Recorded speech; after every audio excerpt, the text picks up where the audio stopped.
আসসালামু আলাইকুম। অবিরাম বাংলার সংবাদে সবাইকে স্বাগত জানাচ্ছি। আমি নাইম ফাথুম মুবিন। শুরুতে বিআরবি কেবলস সংবাদ শিরোনাম। জানিয়ে দেব সর্বশেষ আপডেট বাংলা সংবাদ। শুরুতেই শিরোনাম। শুরুতেই জানাবো, দিল্লিতে বাংলাদেশ হাই কমিশন অভিমুখে মিছিলের ঘোষণা আরএসএসের, থাকছে বিস্তারিত প্রতিবেদন। এদিকে ভোটে আওয়ামী লীগের অংশগ্রহণ নিয়ে কি ভাবছে কমিশন প্রশ্নে সিইসি যা বলছেন।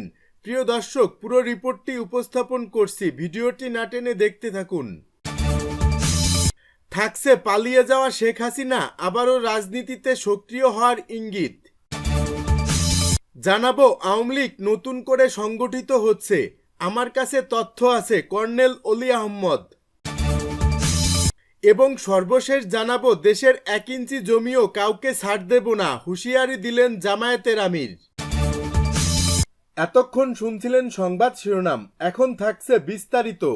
দিল্লিতে বাংলাদেশ হাই কমিশন অভিমুখে মিছিলের ঘোষণা আরএসএসের। ভারতের দিল্লিতে অবস্থিত বাংলাদেশ হাই কমিশন অভিমুখে মিছিলের ঘোষণা দিয়েছে দেশটির উগ্রপন্থীদের সংগঠন আরএসএস। বাংলাদেশে কথিত সংখ্যালঘু ইস্যুকে কেন্দ্র করে তারা এ কর্মসূচি ঘোষণা করেছে। শনিবার ভারতের সংবাদ মাধ্যম ইন্ডিয়ান এক্সপ্রেসের এক প্রতিবেদনে এ তথ্য জানানো হয়েছে। প্রতিবেদনে বলা হয়, শুক্রবার আরএসএসের এক কর্মকর্তা বলেছেন, প্রতিবেশী দেশ হিন্দু ও অন্যান্য সংখ্যালঘু সম্প্রদায়ের নিপীড়নের বিরুদ্ধে আগামী সপ্তাহে দিল্লিতে বাংলাদেশ দূতাবাস অভিমুখে একটি প্রতিবাদ মিছিল বের করব।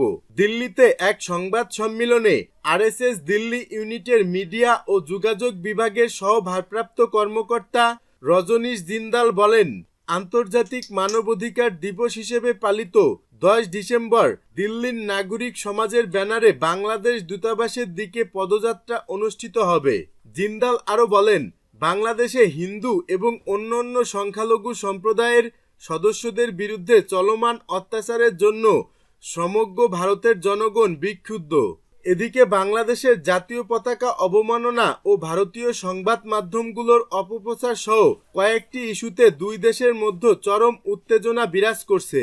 এ পরিপ্রেক্ষিতে ভারতীয়দের জন্য বাংলাদেশের ভিসা সীমিত করা হয়েছে। দুই দেশের সম্পর্কের ইতিহাসে প্রথমবারের মতো এমন শক্ত পদক্ষেপ নিল বাংলাদেশ। শুক্রবার থেকে এই নির্দেশ কার্যকর শুরু করেছে কলকাতা হাই কমিশন। এর আগে ত্রিপুরার আগরতলায় বাংলাদেশের সহকারী হাই কমিশনে দুর্বৃত্তদের হামলা ও ভাঙচুরের পর সেখানে সব ধরনের কার্যক্রম স্থগিত করেছে বাংলাদেশ সরকার। বন্ধ করে দেওয়া হয় ভারতীয়দের ভিসা দেওয়ার সব প্রক্রিয়া। তবে দিল্লি বা আসাম মিশনের ক্ষেত্রে এমন ভিসা দেওয়া নিয়ে কোনো নির্দেশনা দেওয়া হয়নি। পররাষ্ট্র মন্ত্রণালয়ের সূত্র বলছে, কলকাতা ও ত্রিপুরার পরিস্থিতি পর্যবেক্ষণ করে দিল্লি ও আসামের ক্ষেত্রে একই রকমের নির্দেশনা আসতে পারে। বাংলাদেশের স্বাধীনতা পরবর্তী অর্ধ শতাব্দী সময়ে দুই দেশের দ্বিপাক্ষীয় কূটনৈতিক সম্পর্কে এখন সবচেয়ে অবনমন ঘটেছে বলে মনে করছেন কেউ কেউ, যার ফলে এমন নির্দেশনা। গত বুধবার এক সংক্ষিপ্ত নোটিশে কলকাতার ভারপ্রাপ্ত deputy high commissioner Sikdar Mohammad Ashraful Rahman ও ত্রিপুরার সহকারী হাই কমিশনার আরিফ মোহাম্মদকে অনির্দিষ্টকালের জন্য ঢাকায় ফেরার নির্দেশ দেয় পররাষ্ট্র মন্ত্রণালয়। 24 ঘন্টার নোটিশে সাড়া দিয়ে বৃহস্পতিবার তারা ঢাকায় ফেরেন। এদিকে বাংলাদেশের সহকারী হাই কমিশনে হামলার ঘটনায় ভারতও দুঃখ প্রকাশ করেছে। এছাড়া হামলার ঘটনায় জড়িত 7 জনকে গ্রেপ্তার সহ 3 পুলিশ সদস্যকে বরখাস্ত করা হয়েছে। ভোটে আওয়ামী লীগের অংশগ্রহণ নিয়ে কি ভাবছে কমিশন প্রশ্নে সিইসি যা বলছেন।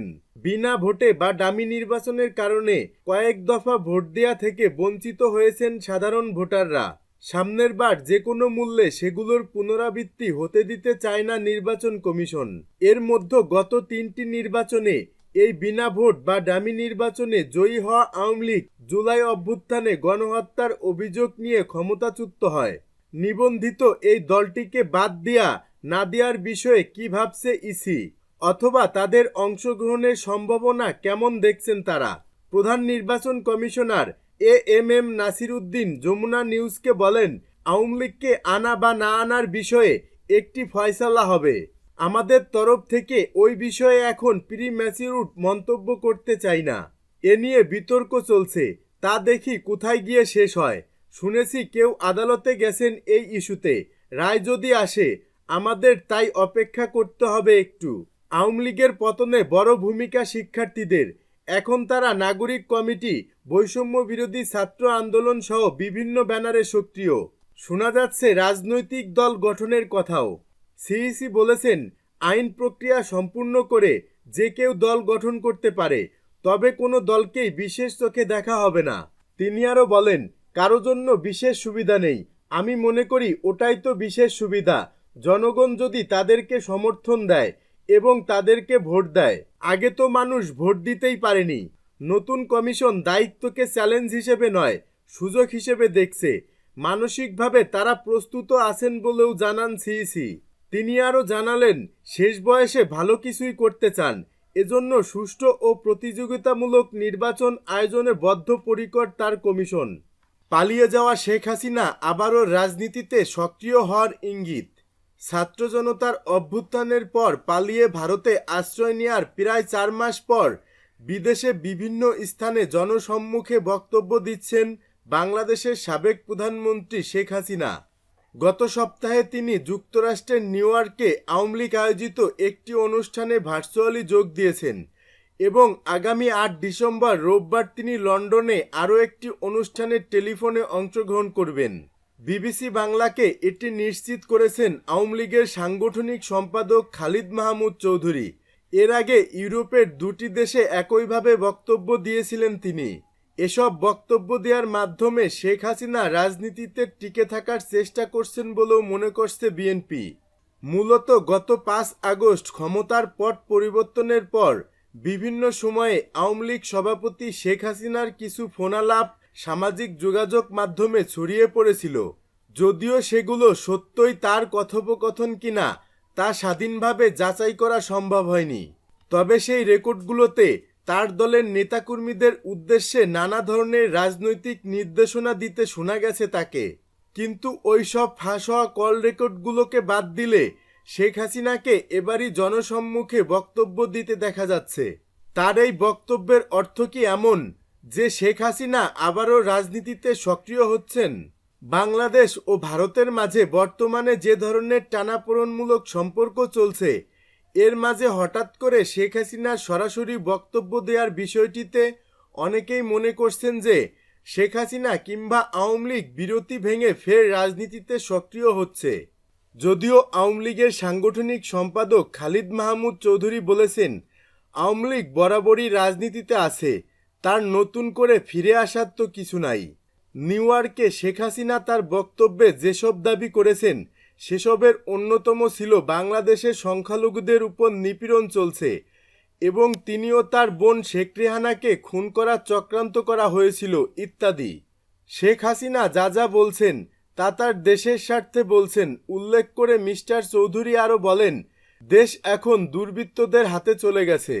দেশকে, দেশের মানুষকে, দেশের সার্বভৌমত্বকে রক্ষা করা আওয়ামী লীগের নৈতিক দায়িত্ব, কারণ আওয়ামী লীগ এই দেশের সৃষ্টির সঙ্গে জড়িত। এদিকে বৃহস্পতিবার সাবেক প্রধানমন্ত্রী শেখ হাসিনার বিদ্বেষমূলক বক্তব্য গণমাধ্যম ও সামাজিক যোগাযোগ মাধ্যমে প্রচারের নিষেধাজ্ঞা দিয়েছেন আন্তর্জাতিক অপরাধ ট্রাইব্যুনাল। বিগত আওয়ামী লীগ সরকারের আমলে বিএনপির ভারপ্রাপ্ত চেয়ারম্যান তারেক রহমানের সব ধরনের বক্তব্য, বিবৃতি গণমাধ্যম ও সামাজিক মাধ্যমে প্রচার ও প্রকাশে নিষেধাজ্ঞা দেওয়া হয়েছিল। যদিও চলতি বছরের আগস্টেই সে আদেশ প্রত্যাহার করেছে হাইকোর্ট। যদিও শেখ হাসিনার বক্তব্য প্রচারের বিষয়ে আদেশের সমালোচনা করে মিস্টার চৌধুরী বলেছেন, এটি বাক স্বাধীনতা হরণ। তিনি বলেন, জন্মলগ্ন থেকেই আওয়ামী লীগ এই ধরনের নিষেধাজ্ঞা মোকাবেলা করে আসছে। আওয়ামী লীগ নতুন করে সংগঠিত হচ্ছে, আমার কাছে তথ্য আছে। কর্নেল অলি আহমদ। ক্ষমতাচ্যুত আওয়ামী লীগ নতুন করে সংগঠিত হচ্ছে বলে দাবি করেছেন লিবারেল ডেমোক্রেটিক পার্টির প্রেসিডেন্ট কর্নেল অলি আহমদ। তিনি বলেন, আওয়ামী লীগ নতুন করে সংগঠিত হচ্ছে। কে সংগঠিত করছে, কে দায়িত্ব নিয়েছে, কোথায়, কখন এবং কোন বাসায় তিনি আছেন সে তথ্য আমার কাছে আছে। রাজধানীর মগবাজার এলডিপির কার্যালয়ে এক সংবাদ সম্মেলনে তিনি এসব কথা বলেন। অলি আহমদ বলেন, আমরা যদি মনে করি স্বৈরাচাররা বসে আছে, সেটা সঠিক নয়। স্বৈরাচারদের প্রথম, দ্বিতীয় ও তৃতীয় স্তর পুলিশ ও প্রশাসনে বসে আছে। এখনও স্বৈরাচারের দোসররা বিভিন্ন প্রতিষ্ঠানে স্ব অবস্থানে রয়েছে। আমি ডক্টর ইউনূসকে বলবো, আর কাল বিলম্ব না করে স্বৈরাচারের দোসরদের চিহ্নিত করুন। তাদের বদলি কোনো সমাধান নয়, চাকরি থেকে বাদ দিতে হবে। দুর্নীতির কথা উল্লেখ করে তিনি বলেন, আওয়ামী লীগের ইউনিয়ন পর্যায়ের দোসরদের কাছেও কোটি কোটি টাকা আছে। এটা শেখ হাসিনা নিজেও বলেছেন, তার পিয়নের কাছে 400 কোটি টাকা রয়েছে। অন্তর্বর্তী সরকারের প্রধান উপদেষ্টার নেতৃত্বে বিভিন্ন রাজনৈতিক দলের বৈঠকে অংশ না নিয়ে ফিরে যাওয়ার প্রসঙ্গে অলি বলেন, যে কোনো কারণেই হোক আমরা সেখানে উপস্থিত থাকতে পারিনি, যার জন্য সরকারের একজন উপদেষ্টা দুঃখ প্রকাশ করেছেন এবং তিনি বলেছেন আগামীতে এ ধরনের ঘটনা ঘটবে না। সুতরাং এটা নিয়ে আর কোনো কথা বলতে চাই না।